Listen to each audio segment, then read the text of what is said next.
ولا القرارات. خلينا نتكلم يا جماعه مجدي، يعني خلينا نتكلم في الكلام الموضوعي. اتفضل. بس ايمن قبل ما نتكلم في الموضوعي انا عايز اسالك سؤالين انت يا مجدي. اتفضل. يا فندم اتفضل. انت ليه قلعت البنطلون لاحمد مجاهد بس؟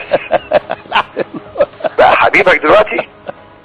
والله ما حصل. ولا انت جايبه عشان مراته في خناقه مع حد؟ بس الكلام ده كله ما حصلش يا احمد اهو احمد اهو. طب احلفوا انتوا الاثنين ان انت ما قلعت له البنطلون. والله ما قلعته له. قلعه له ليه؟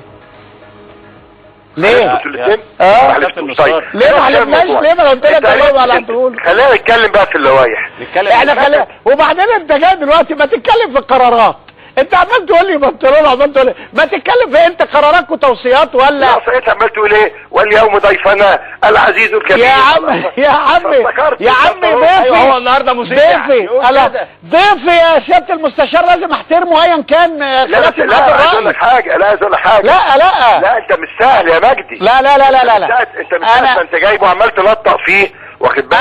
انا ومين اللي ده انا عمال اهاجمهم كل ده. اللي جاب جمال علام ومين اللي مش عارف مين. يا ريس انا بقول الكلام اللي بيتقال في الصحافه واللي بيتقال على سنة الناس.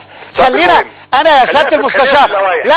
ايوه خلينا الاول في اللوايح. الله ينور عليك. عايز اسال الاسئله الاتيه. اتفضل. السؤال الاولاني نص الماده 62 فقره اولا من اللائحه اللي تم اعتمادها من الجمعيه العموميه بتقول في الفقره الاخيره على ان تقوم لجنه الانديه باداره مسابقه القسم الاول. لا يا فندم الفقره مش كده.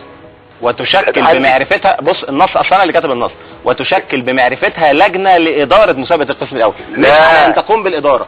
لا ده اللجنه التي تقوم بالاداره. انا ماده 62 الف موجوده، ممكن انا اجيبها في اي يوم لكابتن مجدي على الشاشه وحضرتك راجعها. تشكل بمعرفتها لجنه. بقول لك ان انا استاذ قانون. ايوه انا عارف ان حضرتك استاذ قانون. انا بقول لك اللفظ تشكل بمعرفتها لجنه لاداره مسابقه القسم الاول.